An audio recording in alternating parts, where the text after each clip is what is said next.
This is a galaxy-wide transmission of the United Federation of Planets. The United Federation of Planets Historical Society, in association with Memory Alpha, presents The 4 Years' War. Stardate 2241.03. The planet Arcanus 4. Founded nearly a century before, this research outpost has grown into a flourishing, full-scale city. It is a shining example of Federation progress. There could be no Federation without Earth, and the fact that the humans could lead the formation of the Federation just a few years after their war with the Romulan Empire is nothing short of extraordinary. But it represents something very different to the Klingon Empire. Growing tired of diplomacy, their High Chancellor proclaims, if words were water, the humans would drown us all. The bad blood between the humans and the Klingons meant that the job of preventing war and leading the peace delegations fell to Vulcan. Regrettably, we failed.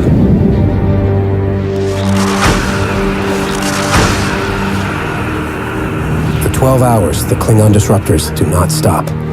Arcanus is reduced to rubble. Thousands of its inhabitants are dead. Countless more missing. The first victims in what will come to be known as the 4 Years' War.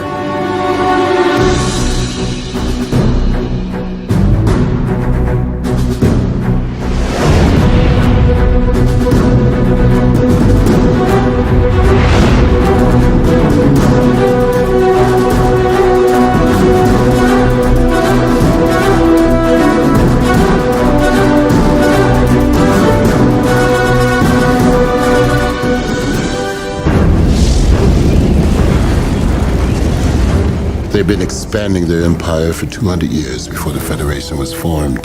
That there would be a conflict with the Klingon people at some point was obvious to most of the members of Starfleet.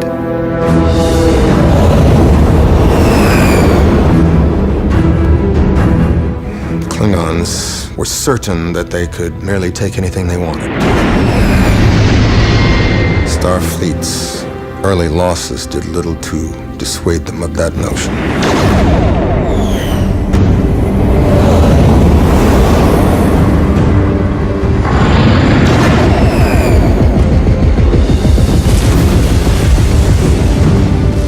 Coriana 6, Vesta, Arcanus.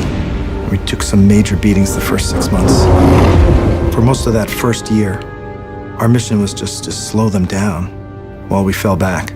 Unfortunately, the Klingons were unconvinced the Federation was any sort of match for them, and their belief in their superiority left us little room to negotiate.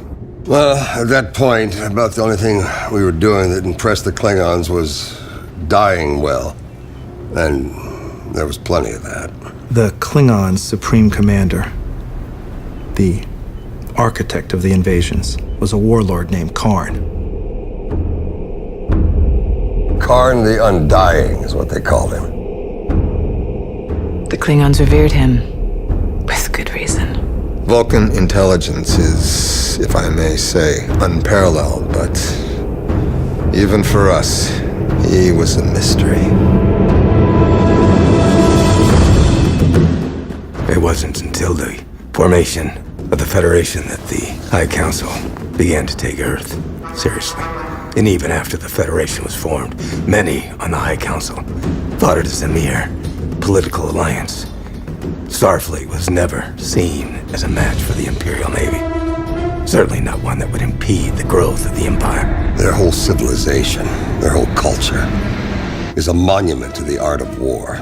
The early campaigns, yes, the Klingons were toying with us. They were using a strategy known to the Klingon people as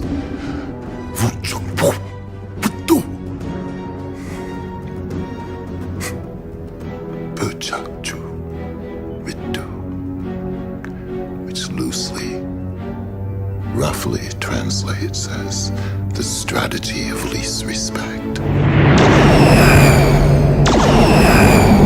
The epitome of their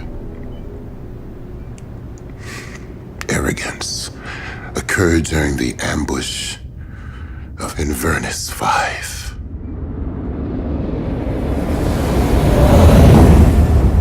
The Inverness system, as you call it, was our first objective. Inverness. 5 planets, all colonized.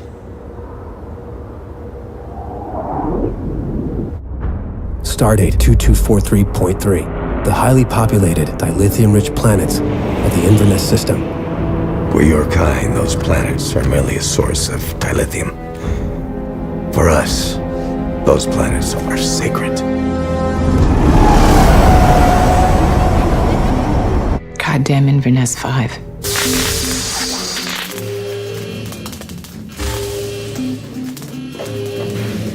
What a mess. It was the first time they used it on us. It was an old Klingon tactic. They had a word, Nakchovit. Means devourer. Day after day, it was the same thing.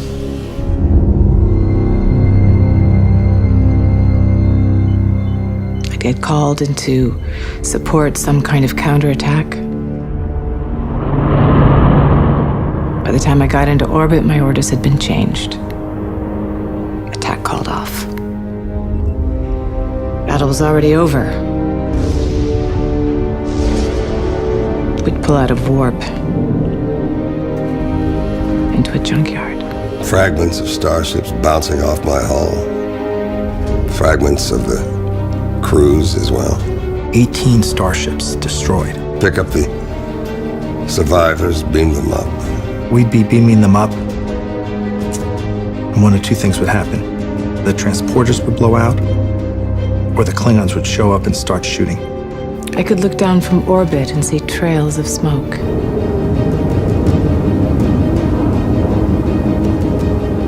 For miles. Well, that was it. Something had to change, or we were done. An Andorian acquaintance once said, "Don't push the pink skins to the thin ice."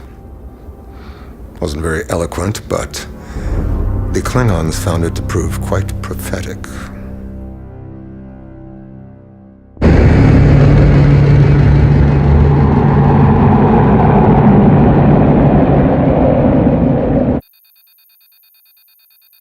After 2 years of almost constant defeat, the head of Starfleet, Admiral Slater, is forced to step down. Across the Federation, billions wonder who would replace him. I was on the bridge of the Xenophon. It was my first ship in the war. An old Markland-class destroyer. Lieutenant Kane, our comms officer, said that there was a fleet-wide broadcast from Starfleet. I told him to punch it up on the big screen. And that's when we heard it was Ramirez. That name spread like wildfire. You ask anybody where they were when they heard it, and they'll remember. We are facing an enemy that is consumed and committed to our total destruction. His first speech to the Federation Council was incredible. An enemy that demands to be fought, and we will fight. There were 40,000 people in Archer Arena. But I say to you, our greatest challenge is not the might of a Klingon fleet. And they all wanted one thing. The greatest challenge laying before us is to do what must be done without undoing the dream of the Federation. Hope. For myself, I have but one fear: destroying the dream of the Federation. Compared to such a loss, I do not fear the Klingon Empire! It was a good speech. Until I heard Admiral Ramirez speak. I had not foreseen the possibility of a peace between the Federation and the Klingons, nor had I foreseen the possibility that the Federation might win. The battle cry of Admiral Ramirez sweeps across the Federation. The first goal was to create a class of ship that could spring Starfleet back into action, back into battle. We had to leapfrog Klingon technology. It was called the Ares class. It was exactly what we needed. We had over a dozen It was the first pure warship that Starfleet had ever built. As for Vulcans, though we limited our contribution to propulsion, environmental, and defensive technologies, there were many who wanted us to end our participation in the war altogether. A Vulcan's gonna do what a Vulcan's gonna do. But the Andorians, they were happy to supply us the phasers.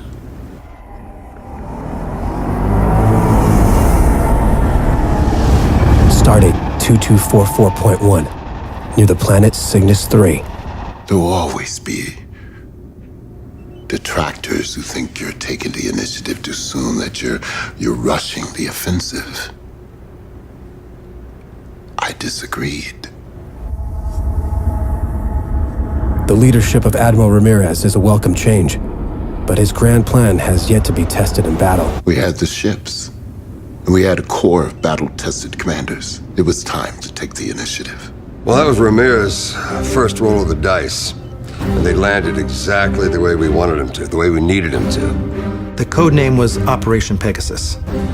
Pegasus was the first test of the Ares class against the ship it was designed to defeat, the D6. The Ares class looked good in simulations, real good. But data can only take you so far. The only true test for a combat vessel is combat.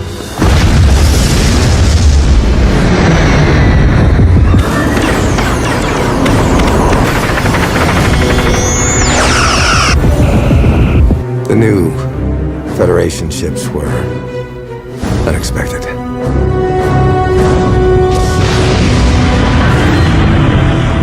And then there was Garth. That mad Izarian son of a bitch. That was his day. Garth likes to play down his contribution. Don't you believe it? What he did that day, no captain had ever done. We got lucky.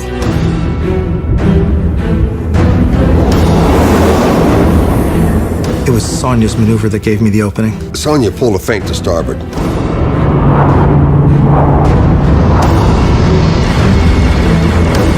Garth just went for it. It was like a Klingon maneuver.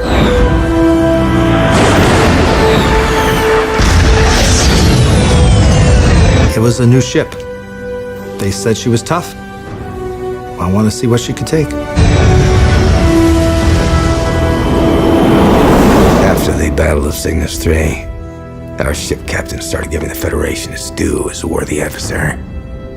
And for the first time, we took notice of Garth of Izar. It was a Klingon that gave me that name. I guess there are a lot worse things that a Klingon could call you. Yeah, sure, I'll tell you. They called me Queen Bitch Whore of the Federation. The Ares class had withstood its first trial by fire and passed through the gauntlet victorious. The Ares had proven itself, and it continued to prove itself. It was bigger, faster, more agile, drip drop. And it was better armed than anything we'd had before. We had lost the advantage.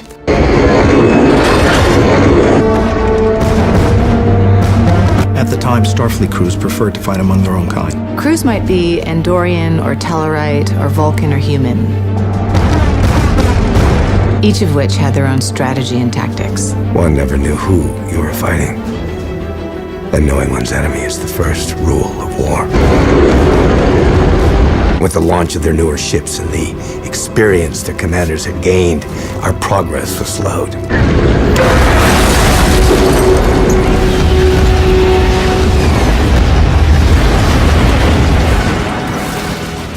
It was frustrating to fight Starfleet. Confident in their Ares cruisers, this brash corps of captains took back 3 systems in 30 days. But the war was not over yet. Stardate 2244.9, Starfleet's next-generation heavy cruiser, is behind schedule. Admiral Ramirez himself arrives to deal with the problem when he receives a coded transmission from Starfleet intelligence. The Klingons were building something. Something big. We heard these rumors about the D7. We'd proven we could take on the Klingons. But the D7 changed all that. D7 would break the back of Starfleet. We had 3 shipyards across the Klingon Empire built there. If the Klingon High Council had listened to Karn, If the High Council had listened to me, they would have had D7s at Cygnus 3, the D7 would have been ready for battle. and all our new Ares-class ships would have been cut to pieces. And we would have defeated the Federation.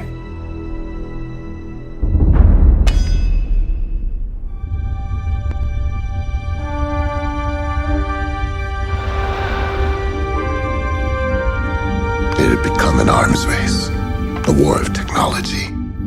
The new class of ship was proving more complicated than we realized. We needed more time. If the Klingons launched them first, we would have been outmatched and outgunned again.